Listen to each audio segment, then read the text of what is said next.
আসসালামু আলাইকুম রহমতুল্লাহ। আশা করি অনেক অনেক ভালো আছো অ্যান্ড অসংখ্য ধন্যবাদ আরও একবার আমার এই ভিডিওতে যুক্ত হওয়ার জন্য। এবং তুমি এই মুহূর্তে যে কাজটা করবা, তোমার কাছে যদি আমার এই লেকচার শিটটি থেকে থাকে তাহলে প্লিজ লেকচার শিটটি হাতে নিয়ে খাতা কলম নিয়ে তারপর তুমি ক্লাস করা শুরু করার। যদি লেকচার শিট না থেকে থাকে তাহলে প্লিজ স্ক্রিনে দেওয়া নম্বরে যোগাযোগ করে এখনই লেকচার শিট কালেক্ট করে নাও। আজকে আমি সমাধান করে দিব 35 নং সৃজনশীল প্রশ্ন। কুমিল্লা বোর্ড 2024 সালে তৃতীয় অধ্যায় সংখ্যা পদ্ধতি থেকে যে সৃজনশীল প্রশ্নটি এসেছিল সেটি। তো আমি আগে উদ্দীপকটা একটু পড়ি, তুমি লেকচার শিটের সাথে একটু মিলিয়ে নাও, তারপর তুমি নিজে চাইলে উত্তরটা করতে পারো, দেন উত্তরটা করে তুমি আমার লেকচার শিটের সাথে মিলাতে পারো, তাহলে হয়তো বা তুমি একটু শিওর হতে পারবা যে তোমার অঙ্কটা রাইট হলো কি। ওকে, তারপরে দেখো, অর্ণব লাইব্রেরি থেকে একটি কলম ও একটি বই ক্রয় করলো। একটি কলম এবং একটি বই ক্রয় করলো। কলমের মূল্য 76 অক্টালে আছে। এটা অক্টালে আছে, যে বেস দেখে বোঝা যায়। ওকে, তারপরে বলা আছে টাকা এবং বইয়ের মূল্য 45, এটা ডেসিমেলে আছে। ওকে, 45 টাকা আর 76 টাকা। তো খ নাম্বারে বলা আছে 8 যোগ 8 10 ব্যাখ্যা করো, মানে 8 আর 8 যোগ করলে 10 হয় কিভাবে।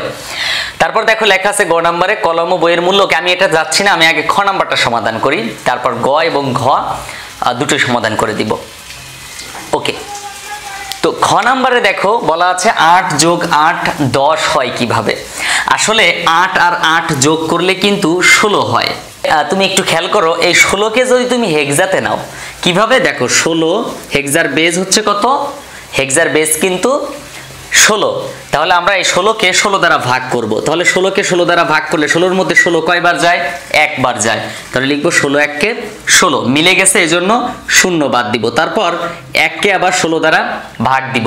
তো 1কে 16 দ্বারা ভাগ দিলে ভাগ করা যায় না 1কে, এজন্য এখানে 0 লিখে 1 বাদ দিয়ে দাও। তাহলে দেখো এখানে উত্তর কিন্তু 1 0, মানে কি 10। এটা হচ্ছে কিসের মান, হেক্সাডেসিমেলের মান। কত থেকে, এটা কিন্তু ডেসিমেলে আছে। বুঝতে হবে আগে যে কোনো সংখ্যা পদ্ধতির বেস দেওয়া নেই, মানে কোন একটা সংখ্যার কোনো বেস দেওয়া নেই, তাহলে এটা কোন পদ্ধতিতে আছে, এটা মূলত ডেসিমেলে আছে। এই ডেসিমেল মানটাকে আমরা হেক্সাডেসিমেলে রূপান্তর করলাম, করে দেখলাম 10 হয়। তার মানে 8 আর 8 যোগ করলে 10 হওয়ার সম্ভাবনা কিন্তু আছে। এবার গ নাম্বারটা একটু দেখি, কলম ও বইয়ের মূল্য, মোট মূল্য হেক্সাডেসিমেলে প্রকাশ করতে হবে। মোট মূল্যটাকে হেক্সাতে রূপান্তর করব। তো আমরা কয়েকটা উপায়ে করতে পারি। আমরা সচরাচর অক্টাল যোগ এবং হেক্সাডেসিমেল যোগ, এটা আমাদের জন্য একটু টাফ হয় স্টুডেন্টদের জন্য, আর এটা সিলেবাসে খুব একটা নাই কিংবা পরীক্ষাও আসে না, এর জন্য শেখা হয় না। তাহলে স্যার কি করা যায়, আমরা কিন্তু দুটো যোগের নিয়ম আমরা জানি, একটা হচ্ছে বাইনারি যোগ আর একটা ডেসিমেল যোগ। তো আমরা এখানে যেহেতু মোট বের করব, তাহলে মোট বের করতে গেলে তো আমাদের যোগ, মানে মোট বলতে যোগফলকে বোঝানো হয়, তাহলে মোট বের করতে গেলে কিন্তু আমাদের যোগফলটা দরকার। তাহলে আমরা কিভাবে যোগ করব, বাইনারি নাকি ডেসিমেল। তো এখানে আছে 76 অক্টালে আছে, দেখো 76 আছে অক্টালে, এটা হচ্ছে কলমের মূল্য, আর একটা ডেসিমেলে অলরেডি আছে। তাহলে আমরা যে একটা পদ্ধতি আমাদের পরিচিত আছে ডেসিমেল, তাহলে আমরা এইটাকে ডেসিমেলে নিয়ে যাই, তাহলে ডেসিমেল যোগ করে তারপর হেক্সাতে যাব, ঠিক আছে। কিন্তু যদি বাইনারি যোগ করতে চাই তাহলে এটাকেও বাইনারিতে নিতে হবে, এটাকেও বাইনারিতে নিতে হবে, বাইনারিতে নেওয়ার পর সেটার আবার হেক্সাতে রূপান্তর করতে হবে। তার মানে ডাবল কাজ না, 3টা কাজ করতে হবে, আর এভাবে করলে 2টো কাজ করতে হবে।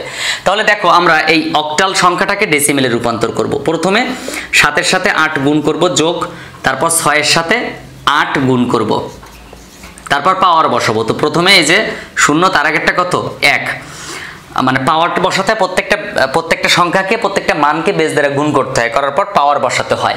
তো এটা আশা করি জানো তুমি। তো 7 গুণ 8-এর পর 1 মানে 8, যোগ 6 গুণ 8-এর পর 0 মানে কত হয়, যার পাওয়ার 0 হয় সেটা 1 হয়। তাহলে এখানে আমরা 1 বসাবো। 27টা কত হয়, 56 হয়।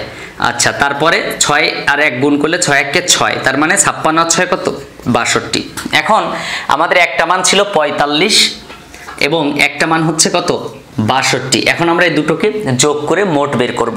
তাহলে কিন্তু লেখার কাজটা তোমাকেই সারতে হবে। তুমি লিখবা যে কলমের মূল্যকে দশমিকে রূপান্তর করা হলো, দেন দশমিকে রূপান্তর করবা, তারপর লিখবা কলম এবং কলম এবং বইয়ের মূল্য একত্রে মোট কত টাকা, 76 আর 45, মানে 45 আর 62 যোগ করলে কত হয় সেটা এখানে লিখবা, 107 টাকা।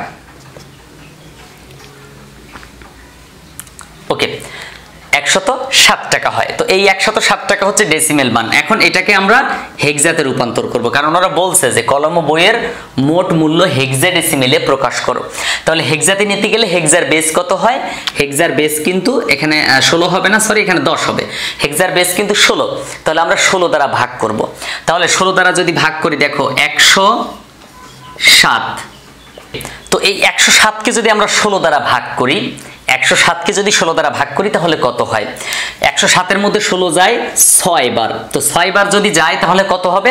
6 গুণ 16, আমরা ক্যালকুলেটরে করব কাজটা অবশ্য। 6 গুণ 16 হয় হচ্ছে 96 হয়। তাহলে এখন এই 96 যদি আমাদের হয় 6 বার যাওয়ার পরে, তাহলে এখনো অতিরিক্ত আছে কত? এখানে আছে 107, কিন্তু আমাদের এই 16 আর 6 গুণ করে হয়েছে 96। তাহলে এখানে কিন্তু বেশি আছে এখনো 11। 96 এর 11 হয় 107। এখন এই 16কে যদি আমরা, এই 6কে যদি আমরা আবার 16 দ্বারা ভাগ করি তাহলে ভাগ করা যায় না। এজন্য এখানে শূন্য লিখে এই 6টা আমাদেরকে বাদ দিতে হবে। তো আমরা জানি 11 বলতে আমরা কি বুঝি? বি কে বুঝে থাকি হেক্সাডেসিমেলে।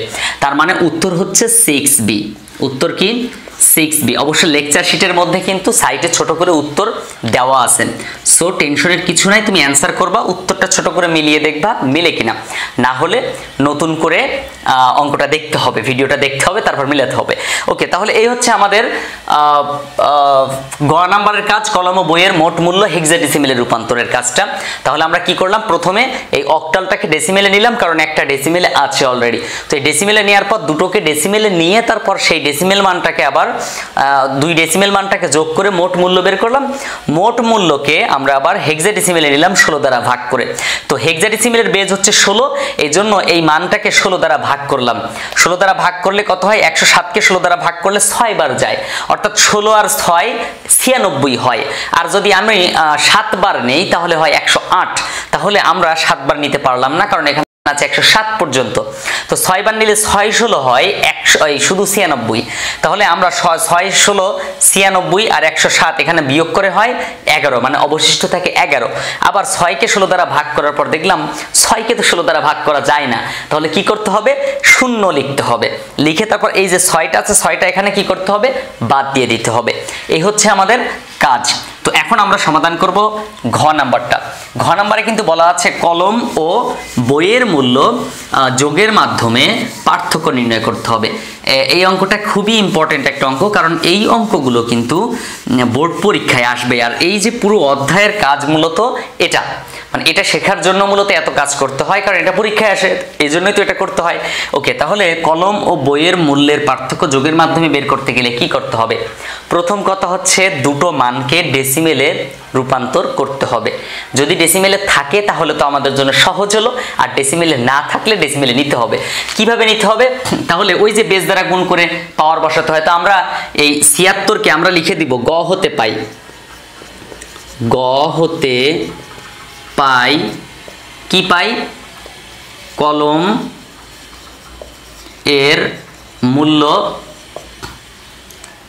76 ছিল অক্টালে, সেটা যদি ডেসিমেলে নেই তাহলে হয় কত? 62 হয়, রাইট? আর বইয়ের মূল্য কিন্তু অলরেডি দেওয়া আছে, বইয়ের মূল্য ডেসিমেলে দেওয়া আছে। এটা কত দেওয়া আছে? 45। এখন এই দুটো মানের আবার বাইনারি মান আমাদের দরকার। এই দুটো মানের কি?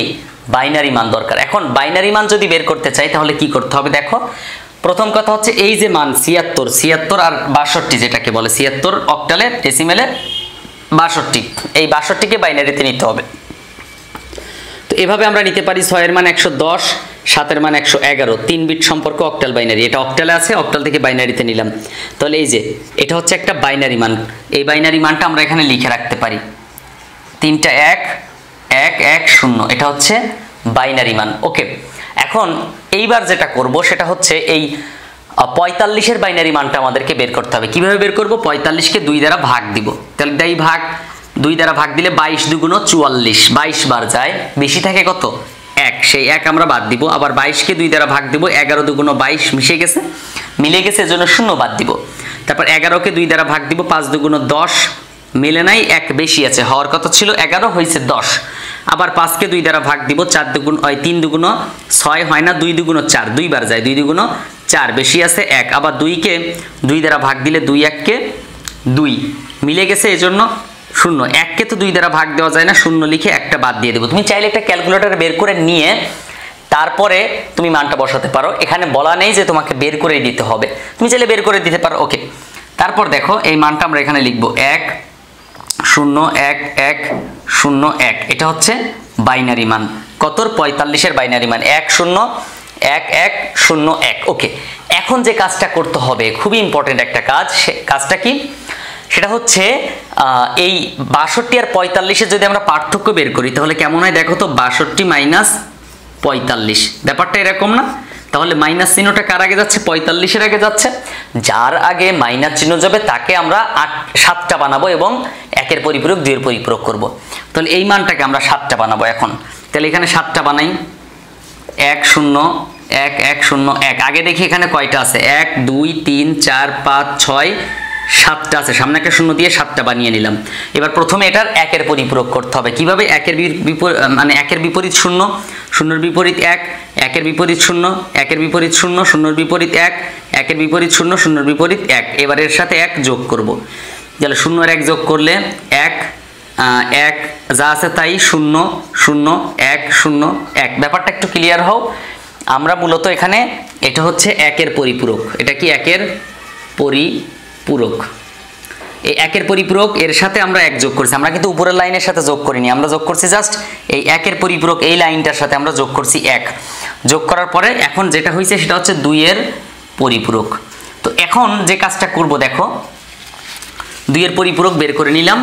তারপর আমাদেরকে, আমি একটু মুছে নেই দেন সমাধান করি। ওকে, প্রথমে লিখব 62, এই যে 62 লিখব, লিখে এখানে দুটো দাগ দেব। দেওয়ার পরে 62-র যে বাইনারি মান সেটা আমরা লিখব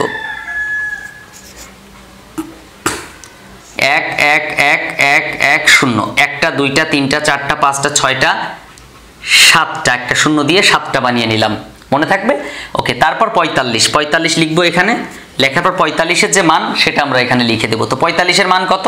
এই যে 2-এর পরিপূরক করে যেটা পাইছি সেটা এখানে লিখব 1 0 1 0 0 1 1। ওকে, এখন স্যার এই যে ভিতরে যে ফাঁকা জায়গা, এটা কি করব? এই ফাঁকা জায়গাটা হচ্ছে, এই ফাঁকা জায়গার মধ্যে আমরা মূলত লিখব 62-র আগে প্লাস, এজন্য এখানে 0 লিখবো, আর 45-এর আগে মাইনাস দেখে 1 লিখব। এবার আমরা ডান পাশ যোগ করে দিব, বাম পাশ বিয়োগ করব। ডান পাশ যোগ করে বাম পাশ বিয়োগ করব। তাহলে দেখো এই ডান পাশ যোগ করি, 0 1 যোগ করলে 1, 1 আর 1 যোগ করলে 2, 10-এর 0 হাতে আছে 1, হাতের 1 এই লাইনে যোগ করলে 2 10-এর 0 হাতে আছে 1, এই লাইনে যোগ করো এই 1, হাতের 1 যোগ করলে 2 10-এর 0 হাতে আছে 1, এই 1 এই লাইনে যোগ করো 2, 2 এর 1 3, 3 মানে 11-এর 1 হাতে আছে 1, হাতের 1 এই লাইনে যোগ করলে 2 10-এর 0 হাতের 1 এই লাইনে যোগ করো 2 10-এর 0। তারপর এভাবে এখনো হাতে কিন্তু 1 আছে, হাতের 1 এই লাইনে যোগ করলে 2 10-এর 0 হাতে আছে 1, লাস্ট ফিনিশিং। 62 থেকে 45 বাদ দিলে কত হয়? 5 আর 7 12, হাতে 1, 4 আর 1 5, 5 আর 1 6 17। দেখো এই 17 হচ্ছে ডেসিমেল মান, এটাকে বলা হয় ক্যারি বিট, কারণ এটা সবার লাস্টে হাতে ছিল। আর এটা হচ্ছে চিহ্ন বিট। কি এটা? চিহ্ন বিট। তাহলে একটা ক্যারি বিট এবং একটা চিহ্ন বিট আমরা পেয়ে গেলাম। আর এবার খেয়াল করো উত্তরটা মিলল কি মিলল না সেটা দেখতে হবে। প্রথম কথা, আমার লেকচার শিটের মধ্যে উত্তর ছোট করে দেওয়া আছে, উত্তরমালা দেওয়া আছে। আর এখন যেটা করতে হবে সেটা হচ্ছে এই 17-এর বাইনারি মান বের করলে দেখা যাচ্ছে 10,001 কিন্তু 17-এর বাইনারি মান। তুমি একটু ক্যালকুলেটর বের করে দেখো, অথবা এখানে 17-এর বাইনারি মানটা বের করো, 2 দ্বারা ভাগ দাও, 8 2 16 বেশি আছে 1, তারপরে 8-কে 2 দ্বারা ভাগ দাও, 4 2 8 মিলে গেছে, 4-কে 2 দ্বারা ভাগ দাও, 2 1-কে 2 2 2 4 মিলে গেছে, 2-কে 2 দ্বারা ভাগ দাও, 2 1-কে 2 মিলে গেছে, 1-কে 2 দ্বারা ভাগ দাও, 0 লিখে 1 বাদ দাও, তার মানে 10 0 0 1। এই হচ্ছে বাইনারি মান। তো এইভাবে তুমি চাইলেও বের করতে পারো, তুমি যদি চাও তাহলে এভাবেও কিন্তু বের করে মিলাতে পারো। তাহলে এই হচ্ছে কাজ, লেকচার শিটের মধ্যে আছে। তুমি এই মুহূর্তে যে কাজটা করবে, তুমি বাম পাশে যে ইউটিউব চ্যানেলটা দেখতে পাচ্ছ সামনে ভেসে উঠেছে, এই ইউটিউব চ্যানেলটা প্লিজ সাবস্ক্রাইব করে ফেলো। আমাকে সাপোর্ট করার জন্য আন্তরিকভাবে অনুরোধ করব যে প্লিজ আমাকে সাপোর্ট করার জন্য তুমি এখনই আমার চ্যানেলটা সাবস্ক্রাইব করো, যেন পরবর্তীতে প্রতিদিন ভিডিও আপলোড দিতে পারি এবং তোমাকে হেল্প করতে পারি। তুমি সাবস্ক্রাইব করবা, তুমি হেল্প নেয়ার জন্য আর আমাকে উৎসাহ করার জন্য। Thank you so much. আসসালামু আলাইকুম।